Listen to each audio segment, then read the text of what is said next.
चलते हुए इंसान को ऐसे ही गुजरना है जैसे उस कांटे भरे रास्तों पर गुजरते हुए वो चलता है, कि अपने आप को बचा कर चले, अपने आप को समेट ले कि कहीं कोई ऐसा काम उससे सरजद ना हो जाए जिसकी वजह से ये अल्लाह तबारक व तआला की नाफरमानियों के कांटे जो उस रास्ते पर उगे हुए हैं वो उसके ईमान को तार तार ना कर जाए। और इसके लिए बड़ी सब्र की जरूरत होती है। ये जो सब्र है अल्लाह तबारक व तआला ने इसके ताल्लुक से कुरान मजीद में मुख्तलिफ मकामात पर इसका जिक्र किया है और हदीस रसूल सल्लल्लाहु तआला अलैहि वसल्लम में भी बड़ी वजाहत के साथ इसका बयान आया है। चुनांचे जो मैंने अभी आपके सामने सूरह असर पढ़ी उसमें जैसा कि अल्लाह तबारक व तआला ने तवासी बिस सब्र का हुक्म दिया, यानी एक दूसरे को सब्र पर उभारना। अगर मैंने आपके अंदर कोई ऐसी बात देखी कि आप किसी मुश्किल में पड़े हुए हैं और दीन के ताल्लुक से उस पर अमल करना मुश्किल हो रहा है तो मेरी ये जिम्मेदारी है कि मैं आपको उस पर सब्र करने के लिए उभारूं। और उसी तरीके से अगर आप यही हालात कभी मेरे ताल्लुक से देखें तो आपकी ये जिम्मेदारी है कि आप मुझे सब्र की तलकीन करें और उस पर कायम रहने के लिए मुझे उभारें। इसको कहते हैं तवासी बिस सब्र, आपस में एक दूसरे को उभारना। अब सवाल यह है कि ये सब्र हकीकत में है क्या चीज? दर हकीकत ये सब्र का जो मफहूम है उसको न समझ पाने की वजह से बहुत सारे लोगों के अंदर इसके ताल्लुक से गलतफहमी होती है। उमूमन अगर हम अपने समाज का जायजा लें तो हम पाएंगे कि सब्र लोगों के अंदर एक कंसेप्ट जो बना हुआ है, लोग ये समझते हैं कि किसी ने हमारे ऊपर जुल्म किया है और अब हम उसका कुछ नहीं बिगाड़ सकते। कोई ताकतवर आदमी है, हो सकता है पॉलिटिकल कोई बहुत बड़ा लीडर हो या बहुत मालदार हो, या ये हो सकता है कि जिसमें हमसे बहुत ज्यादा ताकतवर वो हो, अब उसने हमारे ऊपर कोई जुल्म कर दिया है और हम उसका कुछ नहीं बिगाड़ सकते, उससे बदला नहीं ले सकते, तो लोग कहते हैं क्या कर सकते हैं, चलो सब्र कर लेते हैं। तो दर हकीकत ये सब्र नहीं है कि हम किसी से बदला लेना चाहते हैं लेकिन नहीं ले सकते, तब आदमी ये कहकर बैठ जाए कि हम कुछ नहीं कर सकते, चलो सब्र कर लेते हैं, ये सब्र नहीं है। सब्र बिल्कुल इसके बरअक्स है। वो क्या है? अल्लाह के रसूल सल्लल्लाहु तआला अलैहि वसल्लम ने एक मर्तबा अपने सहाबा कराम रज़ी अल्लाहु अन्हुम से पूछा कि पहलवान कौन है? पहलवान कौन है? तो सहाबा कराम ने कहा कि जो कुश्ती में अपने मद्दे मुकाबिल को पछाड़ दे। कोई आदमी हो, किसी से उसकी कुश्ती लगाई जाए, वो अपने मुकाबिल के पहलवान को पछाड़ दे तो वो पहलवान है। अल्लाह के रसूल सल्लल्लाहु तआला अलैहि वसल्लम ने फरमाया नहीं, हकीकी पहलवान वो नहीं है कि जो अखाड़े में या कुश्ती के मैदान में अपने मुकाबिल को पछाड़ दे, बल्कि हकीकत में पहलवान वो है कि जो गुस्से के वक्त अपने गुस्से को पी जाए। किसी पर उसको बहुत ज्यादा गुस्सा आया हुआ है और वो इस बात पर कादिर है, इतनी ताकत उसके अंदर है किसी भी एतबार से, जिस्मानी एतबार से, माली एतबार से, पॉलिटिकल पावर के एतबार से, इतनी ताकत वो अपने अंदर रखता है कि जिस पर उसको गुस्सा आया है या जिसने उसे तकलीफ पहुंचाई है वो उससे पूरा पूरा बदला निकाल ले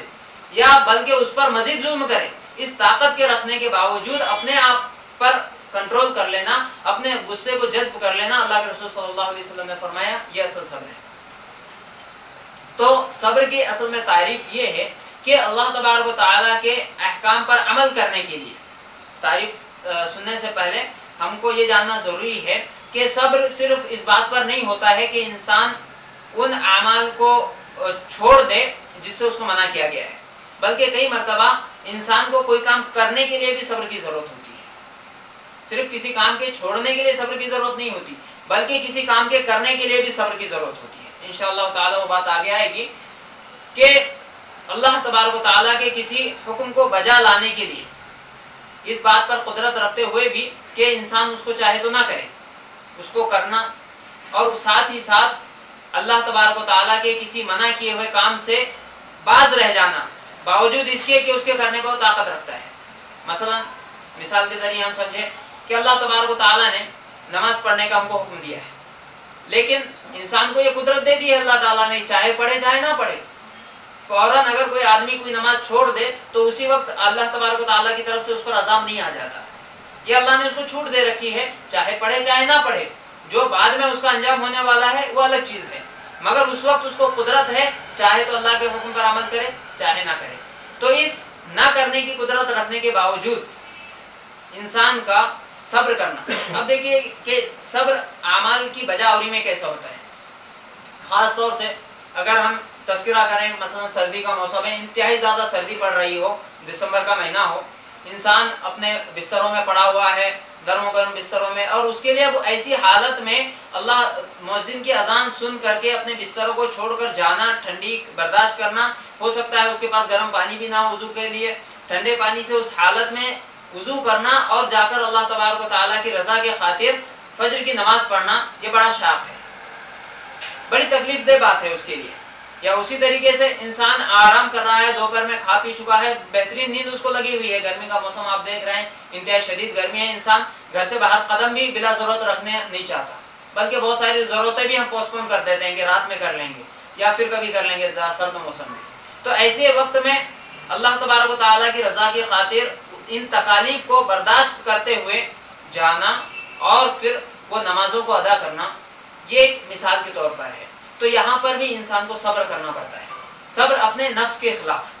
نفس کیا چاہ رہا ہے کہ انسان آرام کرے، سردیوں میں بستروں کو نہ چھوڑے یا گرمی میں اپنے گھر سے نہ نکلے،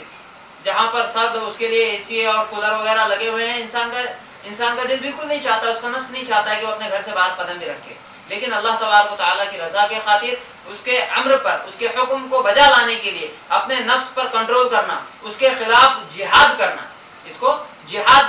کہا جاتا ہے کہ انسان اللہ تبارک و تعالیٰ کی رضا کے لیے اپنے نفس کے خلاف جنگ کر رہا ہے ایک طریقے سے۔ تو یہ اللہ تبارک و تعالیٰ کی رضا کے لیے اپنے آپ پر صبر کرنا، اپنے نفس کے خلاف جہاد کرنا اور اللہ تبارک و تعالیٰ کی رضامندی کے لیے نکلنا، یہ ایک صبر ہے۔